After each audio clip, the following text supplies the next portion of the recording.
Hello students, তোমাদের যে food SI পরীক্ষার ডেট অ্যানাউন্সমেন্ট হয়েছে মার্চ মাসে 16 এবং 17 তারিখে তোমাদের এক্সাম হওয়ার কথা। তো এই ফুড এসআই এক্সামকে টার্গেট করে আমরা তোমাদের জন্য ডিসাইড করেছি যে আমরা তোমাদেরকে ফুড এসআইয়ের জন্য ফুললি প্রিপেয়ার্ড করিয়ে দেব মাত্র এই 2 মাসের মধ্যে। তার জন্য কি থাকবে? তার জন্য থাকবে রেগুলার বেসিসে ক্লাসেস প্রত্যেক উইকে, এবং প্রত্যেক উইকে 3 থেকে 4টে করে জিকে ক্লাস এবং ম্যাথ ক্লাস তোমরা পাবে ফুড এসআইয়ের উপর। কারণ আমরা জানি ফুড এসআইতে ম্যাথ এবং জিকেই হচ্ছে দুটো মাত্র সাবজেক্ট যেটা থাকে, এবং এর কমপ্লিট প্রিপারেশন করেই তারপর তোমরা পরীক্ষা দিতে যাবে। তার জন্য শুধুমাত্র আমাদের চ্যানেলটাকে লাইক, শেয়ার অ্যান্ড সাবস্ক্রাইব করতে হবে এবং কমেন্টে জানাতে হবে যে আদৌ তোমাদের জন্য এই ক্লাসগুলো হেল্পফুল হচ্ছে কিনা। যদি তোমরা এটা ইউটিউবে দেখো তাহলে অবশ্যই আমাদের ইউটিউব চ্যানেলটাকে সাবস্ক্রাইব করে নাও, আর যদি তোমরা এটা ফেসবুকে দেখো তাহলে লিঙ্ক দেওয়া থাকবে ভিডিওর উপরে, সেখান থেকে তোমরা ইউটিউব চ্যানেলে গিয়ে এটাকে সাবস্ক্রাইব করে নিতে পারবে। সেখান থেকে তোমরা চাইলে বলতেও পারো যে তোমরা লাইভ ক্লাস চাইছো কিনা, তাহলে লাইভ ক্লাসও সেই বেসিসে নিয়ে আসা হবে। ঠিক আছে, তো আজকের ক্লাসটা আমরা স্টার্ট করি। তো আমরা কীরকম অ্যাপ্রোচে এই ক্লাসটা করব? ফার্স্ট অফ অল আমরা এমসিকিউ অবভিয়াসলি প্র্যাকটিস করব, এবং এমসিকিউর সাথে সাথে যা ইম্পর্টেন্ট জিনিসগুলো আছে সেগুলোও আমরা থিওরিটিক্যালি ডিটেলসে দেখে নেব। ঠিক আছে, তাহলে আমরা চলে যাই একদম ডাইরেক্টলি ফার্স্ট কোয়েশ্চেন, ফার্স্ট এমসিকিউতে। ফার্স্ট কোয়েশ্চেন হচ্ছে ভারতের দক্ষিণতম বিন্দু কোনটি?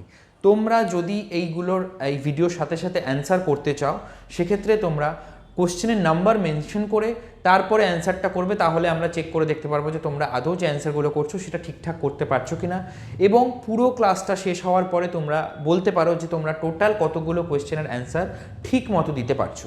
তাহলে ফার্স্ট কোয়েশ্চেন, ভারতের দক্ষিণতম বিন্দু কোনটি?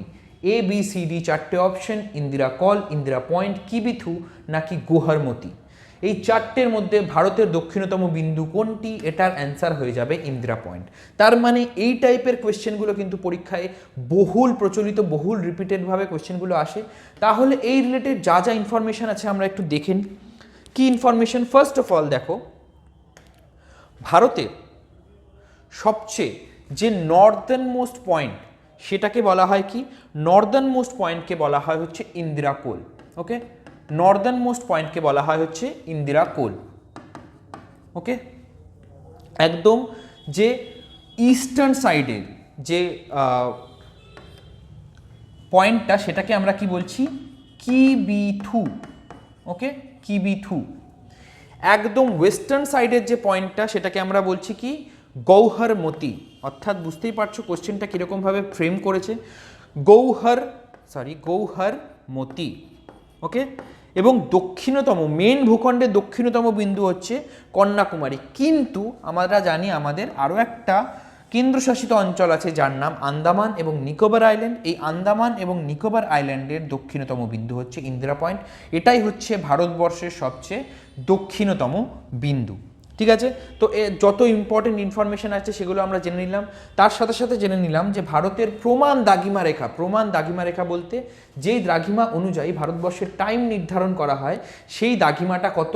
82.5 ডিগ্রি।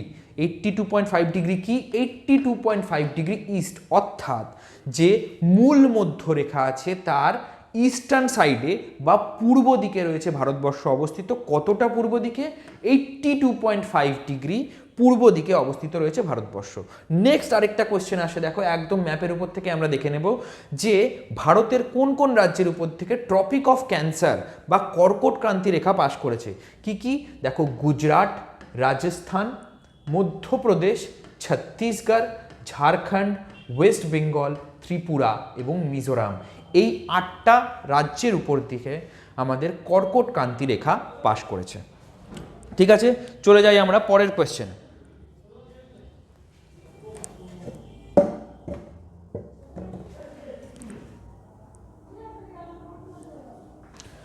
ভারতে বর্তমানে কটি রাজ্য রয়েছে? ভারতে বর্তমানে কটি রাজ্য রয়েছে? এটা কনফিউজিং কোয়েশ্চেন। প্রত্যেক বছরের অ্যান্সার চেঞ্জ হয়ে যাচ্ছে, কারণ ভারতবর্ষের যে গভর্নমেন্ট আছে বিভিন্ন রকম চেঞ্জেস করছে, কেন্দ্রশাসিত অঞ্চল এবং আমাদের যে রাজ্যগুলো আছে। তো বর্তমানে দাঁড়িয়ে ভারতবর্ষে কটি রাজ্য আছে? ভারতবর্ষে বর্তমানে রাজ্য আছে কটা? টোটাল 28খানা রাজ্য কিন্তু ভারতবর্ষে বর্তমানে আছে। এখানেও আমরা দেখো আগের ছবিটায় আমরা দেখতে পাচ্ছি এখানে রাজ্যগুলোকে চিহ্নিত করা আছে। এই যে উত্তর ভাগে আমরা দেখতে পাচ্ছি লাদাখ, এই যে উত্তর ভাগে আমরা দেখতে পাচ্ছি লাদাখ, এই লাদাখ কিন্তু আরও একটা জিনিস মাথায় রাখবে, লাদাখ হচ্ছে ভারতবর্ষের সবথেকে বড় কেন্দ্রশাসিত অঞ্চল। জম্মু এবং কাশ্মীর, জম্মু অ্যান্ড কাশ্মীর যে রাজ্য ছিল সেইটাকে ভেঙে তৈরি করা হয়েছে জম্মু এবং কাশ্মীর কেন্দ্রশাসিত অঞ্চল এবং লাদাখ নামক একটা কেন্দ্রশাসিত অঞ্চল। আরও একটা ইনফরমেশন তোমাদেরকে দিয়ে রাখি, রিসেন্টলি সুপ্রিম কোর্ট বলেছে জম্মু অ্যান্ড কাশ্মীর অর্থাৎ এই পার্টটাকে যেন তার স্টেটহুড ফিরিয়ে দেওয়া হয়, অর্থাৎ গভর্নমেন্টকে বলেছে যেন এটাকে আবার স্টেট করে দেওয়া হয় এবং এর লেজিসলেটিভ অ্যাসেম্বলি বা বিধানসভাটাকে যেন আবার গঠন করা হয়। ঠিক আছে, যে সুপ্রিম কোর্ট একটা ডাইরেক্টিভ দিয়েছে কাকে, সেন্ট্রাল গভর্নমেন্টকে। ওকে, তাহলে আমাদের ভারতে বর্তমানে কটা রাজ্য আছে, 28টা রাজ্য আছে, ভালো করে মাথায় রাখবে। নেক্সট কোশ্চেন, ভারতবর্ষের স্থল সীমার দৈর্ঘ্য কত? স্থল সীমার দৈর্ঘ্য বলতে কি বলতে চাইছে, স্থল সীমা অর্থাৎ অন্যান্য দেশের সাথে যে ভারতবর্ষের স্থলভাগের যে সীমানা রয়েছে সেটা কতটা, ভারতবর্ষের টোটাল স্থলভাগের সীমানা কতটা, এটার অ্যান্সার হয়ে যাবে এ 15,200 কিলোমিটার। প্রত্যেকে কিন্তু আমার সাথে সাথে এটার অ্যান্সার করার চেষ্টা করবে। নেক্সট কোশ্চেনে চলে যাওয়ার আগে আমরা দেখে নিই তোমরা যারা ফুড এসআইয়ের প্রপারলি প্রিপারেশন করছো, আমরা তো প্রিপারেশন করাচ্ছি তোমাদেরকে ফ্রিতে, কমপ্লিটলি ফ্রিতে তোমরা ইউটিউব চ্যানেলে প্রিপারেশন করতে পারো। সব রকম জিকের টপিক করানো হবে, তার সাথে সাথে ম্যাথের যা যা টপিক আছে টপিক ওয়াইজ ডাইরেক্টলি সবকটা সলভ করানো হবে। বাট তোমরা যদি মক টেস্ট দিতে চাও সেটা আমাদের এই অ্যাপ থেকে দিতে পারো। প্রতিষ্ঠা নামক অ্যাপটা তোমরা প্লে স্টোরেও পেয়ে যাবে, আমাদের ইউটিউব চ্যানেলের নামও জানো, প্রতিষ্ঠা এডুকেশন অ্যান্ড ট্রেনিং। তো প্রতিষ্ঠা নামে যে অ্যাপটা আছে তোমরা আমাদের প্লে স্টোরে পেয়ে যাবে, প্লে স্টোর থেকে ডাউনলোড করে সেখানে এই যে কোর্সটা এটা তোমাকে পারচেস করার আগেও তুমি ফ্রি মক টেস্ট দিতে পারবে। এর মধ্যে ফ্রি মক টেস্ট দিয়ে তোমার যদি পছন্দ হয় সেক্ষেত্রে তুমি মক টেস্ট পারচেস করতে পারো, আদারওয়াইজ নাও করতে পারো, তোমার ব্যাপার। বাট ক্লাসেসগুলো তোমাদের জন্য ফ্রিতেই থাকবে। আর এই বিষয়ে যদি মক টেস্টের বিষয়ে কোনো কিছু জানতে হয় তাহলে তোমরা 9088890010 এই নাম্বারে কল করতে পারো। নেক্সট, ভারতের প্রমাণ দ্রাঘিমা রেখার মান কত? অলরেডি আমি একটু আগেই ক্লাসে বলেছি ভারতের প্রমাণ দ্রাঘিমা রেখা যেটা আছে তার মান কত। ভারতের প্রমাণ দ্রাঘিমা রেখার মান কত? দেখো কনফিউজিং কেন, এখানে দেখো সবকটা পূর্ব দিয়েছে, বাট কোশ্চেন এরকমও আসতে পারে পূর্ব নাকি পশ্চিম, অর্থাৎ এখান থেকেও কিন্তু আমরা কনফিউজ হতে পারি। ঠিক আছে, কি বলেছিলাম 82.5 ডিগ্রি, 82.5 ডিগ্রিকে যদি মিনিটে কনভার্ট করা হয় কি বলা হবে, 82 ডিগ্রি 30 মিনিট, অর্থাৎ 82 ডিগ্রি 30 মিনিট পূর্ব হচ্ছে ভারতের প্রমাণ দ্রাঘিমা রেখার মান, অর্থাৎ অপশন এ হয়ে যাবে কারেক্ট অ্যান্সার। নেক্সট কোয়েশ্চেনে চলে যাই, নিম্নলিখিত কোন প্রতিবেশী দেশটির সাথে ভারতের স্থলভাগের সীমানা নেই? নিম্নলিখিত কোন প্রতিবেশী দেশটির সাথে ভারতের স্থলভাগের সীমানা নেই? বাংলাদেশ, ইন্দোনেশিয়া, শ্রীলঙ্কা, নাকি অপশন ডি বি এবং সি উভয়? আমরা জানি বাংলাদেশের সাথে তো সীমানা আছে, বাট ইন্দোনেশিয়ার সাথে আমাদের সীমানা নেই। ইভেন শ্রীলঙ্কার সাথেও কিন্তু আমাদের স্থলভাগের কোনো সীমানা নেই, সীমানা আছে কিন্তু সেটা স্থলভাগের সীমানা নয়, তার মানে জলভাগের সীমানা। তার মানে এখানে অ্যান্সার হয়ে যাবে কি না, একটু ভুল হয়ে গেল, এখানে অ্যান্সার হয়ে যাবে দেখো ডি, বি এবং সি উভয়ই, অর্থাৎ এটা সম্ভবত কনভার্ট করার সময় সরে গেছে, এটার অ্যান্সার হয়ে যাবে বি এবং সি উভয়, অর্থাৎ নিম্নলিখিত কোন প্রতিবেশী দেশটির সাথে ভারতের স্থলভাগের কোনো সীমানা নেই। ঠিক আছে, চলে যাই পরের কোশ্চেন, কোন রাজ্যকে ভারতের হৃদয় বলা হয়? হৃদয় কি কাজ করে? হৃদয় শরীরকে চালনা করে। ঠিক আছে, হৃদয় শরীরকে চালনা করে, অর্থাৎ পাম্প করে সারা শরীরে, রক্তের সঞ্চালন করায়। তো ভারতের হৃদয় কোন রাজ্যকে বলা হতে পারে?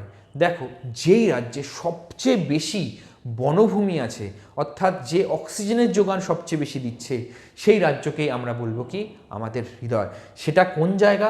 সেটা হচ্ছে মধ্যপ্রদেশ, অর্থাৎ 6 নম্বর কোশ্চেনের অ্যান্সার হয়ে যাবে এ, মধ্যপ্রদেশ। তার কারণ এটা নয় যে মধ্যপ্রদেশ ভারতের মধ্যভাগে আছে, তার মেইন কারণ হচ্ছে এটা যে মধ্যপ্রদেশে জঙ্গলের পরিমাণ সবচেয়ে বেশি, অর্থাৎ যে বনভূমি সবচেয়ে বেশি রয়েছে এই মধ্যপ্রদেশে, সেই কারণে মধ্যপ্রদেশকে বলা হয় ভারতের হৃদয়। নেক্সট কোশ্চেন, নিচের কোন শহরটি কোনো রাজ্যের রাজধানী নয়? এর মধ্যে থেকে যে কটা শহরের কথা বলা হয়েছে এর মধ্যে থেকে কোনটা কোনো রাজ্যেরই রাজধানী নয়। ঠিক আছে, চারটে অপশন, শিলং, হায়দ্রাবাদ, রায়পুর নাকি দিমাপুর। যে কটা কোয়েশ্চেন বলছি সব কটা ইম্পর্টেন্ট। ঠিক আছে, তো কোনো রাজ্যেরই রাজধানী নয়। ফার্স্ট যদি আমরা চলে আসি শিলং, মেঘালয়ের রাজধানী হচ্ছে শিলং। নেক্সট চলে আসি আমরা হায়দ্রাবাদ, তেলেঙ্গানা রাজ্যের রাজধানী হচ্ছে হায়দ্রাবাদ। নেক্সট চলে আসি রায়পুর, ছত্তিশগড় রাজ্যের রাজধানী হচ্ছে রায়পুর। নেক্সট চলে আসি দিমাপুর নাগাল্যান্ডে অবস্থিত, কিন্তু এটা রাজধানী নয়। ঠিক আছে, অর্থাৎ এর মধ্যে থেকে অ্যান্সার হয়ে যাবে কি ডি, 7-এর ডি, দিমাপুর কোনো রাজ্যের রাজধানী নয়। কিন্তু শুধুমাত্র দিমাপুর সম্পর্কে জানলাম না, কিন্তু আমরা কিন্তু এই তিনটে কোন কোন রাজ্যের রাজধানী সেটা সম্পর্কেও জানলাম। এটাই বলতে চাইছি যে একটা এমসিকিউ থেকেও আমরা কতগুলো ইনফরমেশন জানতে পারি, সেই রকমভাবে পড়াশোনা করলে পড়াশোনাটা এমসিকিউর তরফ থেকেও ইজি হয়ে আসবে। ওকে, এরপরে আমরা চলে যাই যারা ফুড এসআইয়ের সাথে সাথে ক্লার্কশিপ বা মিসেলেনিয়াসের মক টেস্ট দিতে চাও, তারাও এই নাম্বারে কল করে ডিটেলস জানতে পারো, এবং আমি ইউটিউবে ডেসক্রিপশনে দিয়ে দেবো তোমাদের লিঙ্ক, তোমরা যদি চাও ওখান থেকে মক টেস্ট পারচেসও করতে পারো। যে অ্যাটলিস্ট যে ফ্রি টেস্টগুলো আছে সেগুলো তোমরা দাও, যাতে তোমরা বুঝতে পারো যে তোমাদের প্রিপারেশনটা ঠিকঠাক হচ্ছে কি না। একদম স্ট্যান্ডার্ড যেরকম কোশ্চেন হয় ক্লার্কশিপ এবং মক টেস্টের, সেরকমভাবেই ডিজাইন করা এই মক টেস্টগুলো। আমাদের ফুল টিম খেটে প্রত্যেকটা ফ্যাকাল্টি কীরকম লেভেলের কোয়েশ্চেন হয়, কীরকম কোয়েশ্চেন আসতে পারে, সেই অনুযায়ী এই মক টেস্টগুলোকে ডিজাইন করা। তো সেই অনুযায়ী তোমরা দিলে পরে বুঝতে পারবে যে তোমাদের প্রিপারেশনটা ঠিকঠাক হয়েছে কিনা। ঠিক আছে, আর তোমরা যদি এই স্টাডি ম্যাটেরিয়ালগুলো পেতে চাও বা ফ্রিতে মক টেস্ট দিতে চাও, প্রচুর ফ্রি মক টেস্ট আমাদের অ্যাপের মধ্যে দেওয়া আছে, তাহলে তোমরা এই প্রতিষ্ঠা এডুকেশন অ্যান্ড ট্রেনিং নামে যে অ্যাপটা আছে, এই অ্যাপটা তোমরা নিতে পারো, ডাউনলোড করতে পারো প্লে স্টোর থেকে, এবং ফ্রিতে টেস্ট এবং স্টাডি ম্যাটেরিয়াল নিতে পারো। ঠিক আছে, পেড কোনো কোর্স নেওয়ার হলে নিতে পারো, তার কোনো যদি দরকার প্রয়োজন বোধ না করো তাহলে নাও নিতে পারো, কোনো সমস্যা নেই। নেক্সট চলে যাই, আয়তনে ভারতের বৃহত্তম রাজ্য কোনটি? আয়তনের দিক থেকে অর্থাৎ সাইজের দিক থেকে ভারতের বৃহত্তম রাজ্য কোনটি? চারটে অপশন, রাজস্থান, মধ্যপ্রদেশ, উত্তরপ্রদেশ নাকি গুজরাট। একটা সময় মধ্যপ্রদেশই ছিল আয়তনে ভারতের বৃহত্তম রাজ্য, কিন্তু তারপরে কি হয়, মধ্যপ্রদেশটাকে দুভাগে ভাগ করে মধ্যপ্রদেশ এবং ছত্তিশগড় দুটো আলাদা আলাদা রাজ্য তৈরি করা হয়। তারপরে আয়তনে ভারতের বৃহত্তম রাজ্য হয়ে যায় কোনটা? না, রাজস্থান। তো 8 নম্বর কোশ্চেনের অ্যান্সার হয়ে যাবে এ, রাজস্থান। এই কোশ্চেন কিন্তু অ্যাজ ইট ইজ যে কোনো পরীক্ষায় আসে। ঠিক আছে, ভারতের আপেল রাজ্য নামে অভিহিত করা হয় কাকে? আপেল রাজ্য। আপেল সব থেকে বেশি কোথায় পাওয়া যায়, অর্থাৎ ভারতের মধ্যে আপেল সব থেকে বেশি কোন রাজ্যে পাওয়া যায়, তাকেই বলা হবে ভারতের আপেল রাজ্য। এটার অ্যান্সার কি হয়ে যাবে? হিমাচল প্রদেশ। অর্থাৎ ভারতের হিমাচল প্রদেশকে বলা হয় আপেল রাজ্য। ঠিক আছে, চলে যাই আমরা 10 নম্বর কোশ্চেনে। নিম্নলিখিত কোন রাজ্যের 3 দিক বাংলাদেশ দ্বারা বেষ্টিত? অর্থাৎ ভালো করে কোশ্চেনটা বোঝো, ভারতবর্ষের কোন রাজ্য 3 দিক থেকে বাংলাদেশ দিয়ে ঘিরে রয়েছে? ঠিক আছে, চারটে অপশান, মেঘালয়, ত্রিপুরা, পশ্চিমবঙ্গ নাকি সিকিম। তো পশ্চিমবঙ্গে আমরা থাকি, পশ্চিমবঙ্গ নিশ্চয়ই আমরা জানি যে পশ্চিমবঙ্গের 3 দিকে তো বাংলাদেশ নেই। সিকিম অলরেডি পশ্চিমবঙ্গের উপরে, ওর সাথে বাংলাদেশের সীমানাই নেই, তো এই দুটো তো হবে না। তো আইদার হবে মেঘালয় অর হবে ত্রিপুরা। এটাই তোমাদেরকে বলছি, এই যে টেকনিকটা আমি ইউজ করলাম সেটাকে বলা হচ্ছে এলিমিনেশন টেকনিক। ঠিক আছে, ডাইরেক্ট যখন আমি কোশ্চেনের অ্যান্সারের দিকে না গিয়ে আমি আগে কোনগুলো হবে না সেগুলোকে আগে এলিমিনেট করে নিচ্ছি। এলিমিনেট করে নিলে আমার এবার অপশন কি চলে আসলো, এবার আমাকে ভাবতে হবে মেঘালয় আর ত্রিপুরার মধ্যে কোনটা হতে পারে। ঠিক আছে, তো মেঘালয় এবং ত্রিপুরা ভাবলে তখন যদি একটু ম্যাপেরও আন্ডারস্ট্যান্ডিং থাকে, একটু ম্যাপ নিয়ে নাড়াচড়া করো, তাহলেও তুমি বুঝবে যে এখানে অ্যান্সার হয়ে যাবে কি? অ্যান্সার হয়ে যাবে ত্রিপুরা। ত্রিপুরা রাজ্যটা 3 দিক থেকে বাংলাদেশ দিয়ে ঘেরা এবং একদিকে ওর বর্ডার আছে আসামের সাথে।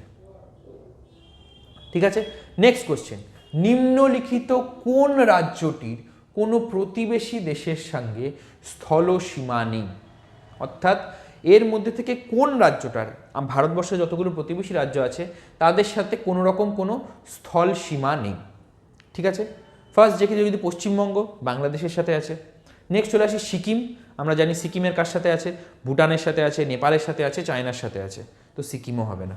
তারপরে চলে আসি যদি গুজরাট, পাকিস্তানের সাথে আছে। তার মানে পড়ে রইল কি, অর্থাৎ অপশন এলিমিনেশন টেকনিক দিয়ে এটাও আমরা বুঝতে পারলাম কি অ্যান্সার হয়ে যাবে সি, মধ্যপ্রদেশ। মধ্যপ্রদেশ কেন? কারণ ওর নাম মধ্যপ্রদেশ এই কারণেই যে ভারতবর্ষের মাঝখানেও অবস্থিত। ঠিক আছে, ভারত চারপাশ দিয়ে অন্যান্য রাজ্য দিয়েও ঘেরা। নেক্সট, মালায়ালাম কোন রাজ্যের প্রধান ভাষা? সবাই অ্যান্সার করার চেষ্টা করো, 12 নম্বর কোশ্চেনের অ্যান্সার করার চেষ্টা করো সবাই। মালায়ালাম কোন রাজ্যের প্রধান ভাষা? ফার্স্ট, তামিলনাড়ু, কর্ণাটক, কেরল নাকি অন্ধ্রপ্রদেশ? মালায়ালাম যে ভাষাটা কোন রাজ্যের প্রধান ভাষা? আমরা সবাই জানি মালায়ালাম হচ্ছে কেরলের প্রধান ভাষা। এবার যদি আমি বাদবাকিগুলো বলি, বাদবাকিগুলোর ক্ষেত্রে কি হবে? প্রত্যেকটা এইভাবে আমরা এমসিকিউ পড়বো, একদম ছেড়ে ছেড়ে নয়। তামিলনাড়ুর প্রধান ভাষা হচ্ছে তামিল। ওকে, নেক্সট, কর্ণাটকের প্রধান ভাষা, কর্ণাটকের প্রধান ভাষা হচ্ছে কান্নাডা। কেরলের আমরা জানলাম মালায়ালাম। আন্ধ্রপ্রদেশের প্রধান ভাষা হচ্ছে তেলেগু। ওকে, তাহলে সবকটাই আমরা জেনে গেলাম। সাউথ ইন্ডিয়ার যে কটা রাজ্য আছে সবকটা রাজ্যের প্রধান ভাষা কি আমরা জেনে গেলাম। নেক্সট, কোহিমা কোন রাজ্যের রাজধানী? কোহিমা কোন রাজ্যের রাজধানী? এর মধ্যে থেকে কোন রাজ্যের রাজধানীর নাম কোহিমা? নাগাল্যান্ডের রাজধানী। অলরেডি নাগাল্যান্ড থেকে একটা জিনিস পড়ালাম না, দিমাপুর, কিন্তু নাগাল্যান্ডের রাজধানী কি? নাগাল্যান্ডের রাজধানী হচ্ছে কোহিমা। ঠিক আছে, বাদ বাকি যে তিনটে আছে এগুলো আমাকে কমেন্ট সেকশনে জানাও এই তিনটের অ্যান্সার, অর্থাৎ মণিপুরের রাজধানী কি, মিজোরামের রাজধানী কি এবং ত্রিপুরার রাজধানী কি। এই তিনটেই তোমরা কমেন্ট সেকশনে কমেন্ট করো, তাহলে বুঝতে পারবো যে তোমরা আদৌ ভিডিওটাকে ফলো করছো কিনা। ওকে, এবার আমরা একটু অন্য টপিক দেখে নিই, অর্থাৎ ভারতের প্রতিবেশী দেশসমূহে ভারতের ইন্টারনাল ব্যাপারগুলো বেশিরভাগ ক্ষেত্রে দেখলাম, অর্থাৎ ভারতের রাজ্যগুলো নিয়ে বিভিন্ন জিনিসপত্র দেখলাম। এবার আমরা দেখব কি ভারতের প্রতিবেশী দেশ নিয়ে বেশ কিছু এমসিকিউ। এরকম রিপিটেটিভ বেসিসে বিভিন্ন টপিক থেকে আমরা এমসিকিউ সলভ করব এবং তার সাথে সাথে যত রিলেটেড ডিটেলস আছে সেগুলো আমরা জেনে নেব। তাহলে আমাদের ওভারঅল যে স্টাডিটা আছে, ওভারঅল যে পড়াশোনাটা আছে সেটা কিন্তু কমপ্লিট হবে। ওকে, তাহলে চলে যাই। এই হচ্ছে আমাদের ভারতবর্ষ।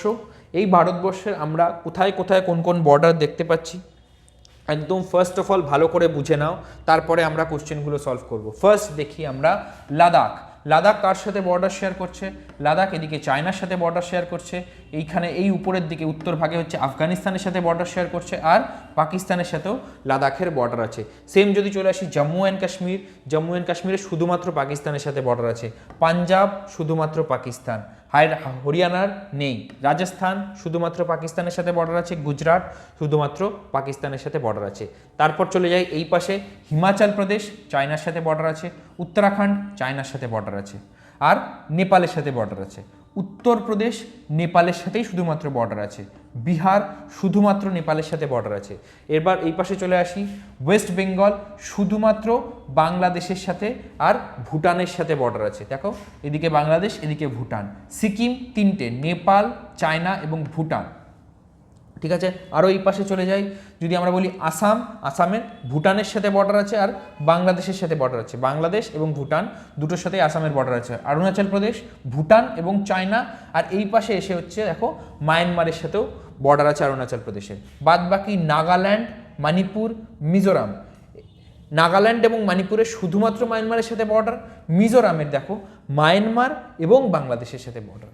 এইভাবে আমরা জিনিসগুলোকে ফার্স্টে একটু নিজের চোখে দেখে নিলাম ব্যাপারটাকে, ইমেজটাকে। তারপরে এবার আমরা বেশ কিছু কোশ্চেন সলভ করবো, তার সাথে কিছু ইম্পর্টেন্ট ডিটেলস যেই কোশ্চেনগুলো অ্যাজ ইট ইজ আসতে পারে বিভিন্ন পরীক্ষায়, সেই কোশ্চেনগুলো আমরা দেখব। নেক্সট, নিচের কোনটি ভারতের প্রতিবেশী দেশ নয়?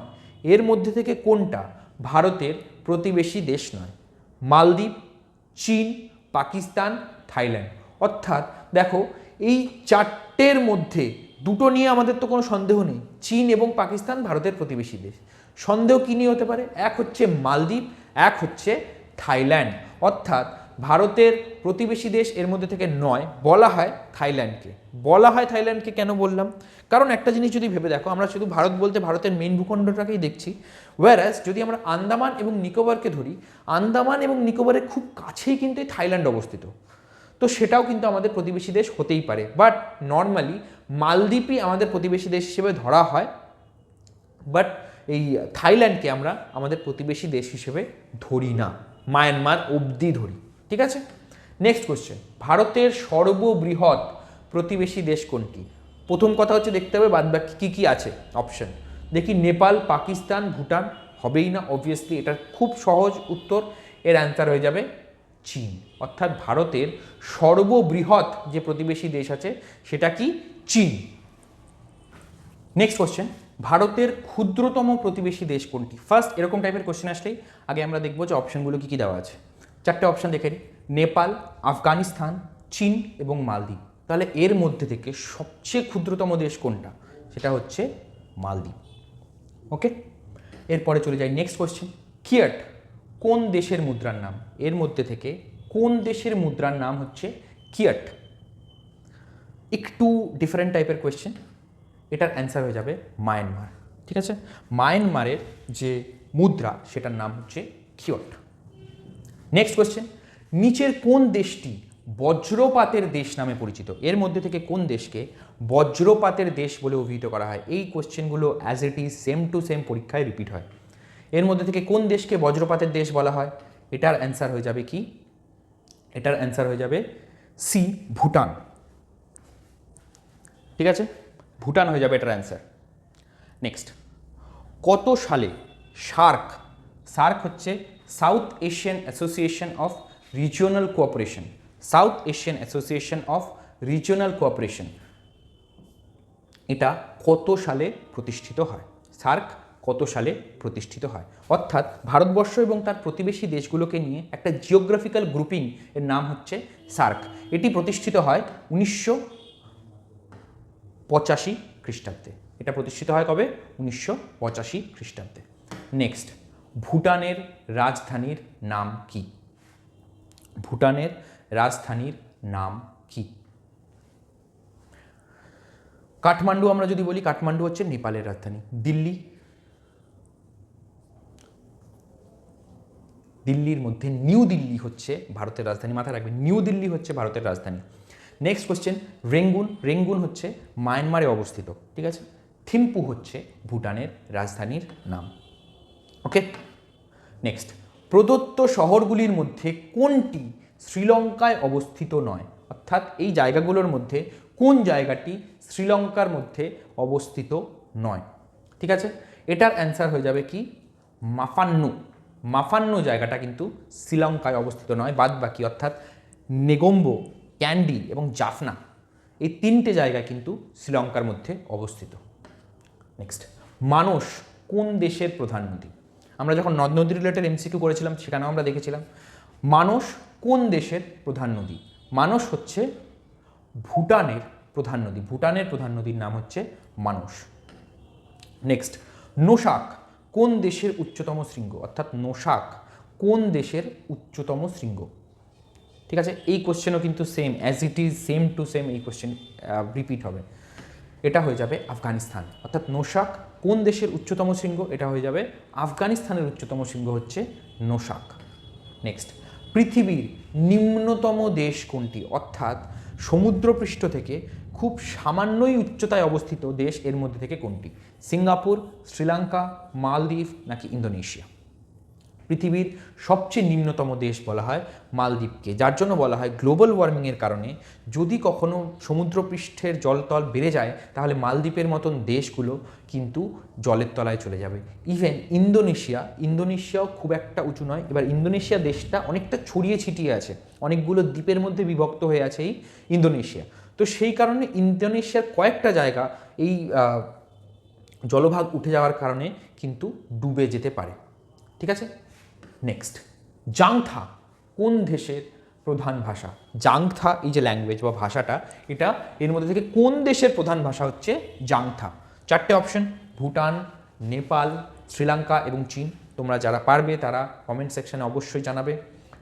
জাংথা হচ্ছে ভুটানের প্রধান ভাষা। ভুটানের প্রধান ভাষা হচ্ছে জাংথা। নেক্সট, ভারতের কোন প্রতিবেশী দেশটি পূর্বে বার্মা নামে পরিচিত ছিল? অর্থাৎ বার্মা নামে ডাকা হতো এর মধ্যে থেকে কোন দেশকে? ঠিক আছে, 13 নম্বর কোয়েশ্চেন, ভারতের কোন প্রতিবেশী দেশটি বার্মা নামে পরিচিত ছিল? এটার অ্যান্সার হয়ে যাবে এ, মায়ানমার। অর্থাৎ মায়ানমারকে বার্মা বলে ডাকা হতো আগে। নেক্সট, ওকে, তো আজকে এই অবধি ছিল আমাদের কোয়েশ্চেন। কে কত স্কোর করলে, কে কতগুলো কোয়েশ্চেনের অ্যান্সার করতে পারলে সেটা অবশ্যই জানাবে। এবং যদি এটার পিডিএফ তোমরা চাও তাহলে প্রতিষ্ঠা এডুকেশন যে অ্যাপটা আছে সেটা তোমরা ডাউনলোড করে নিতে পারো। আর এই ক্লাস যদি কন্টিনিউ হোক সেটা চাও, সেক্ষেত্রে তোমরা অবশ্যই কমেন্ট করে জানাও। অ্যান্সারগুলো তো যেগুলো বললাম সেগুলো অবশ্যই কমেন্ট করবে। এবং যদি চাও যে এই ক্লাসটা কন্টিনিউ হোক, তবে অবশ্যই কমেন্ট সেকশনে জানিও যে এই ক্লাসটা তোমাদের কেমন লাগলো। সো আজকের জন্য থ্যাংক ইউ ভেরি মাচ।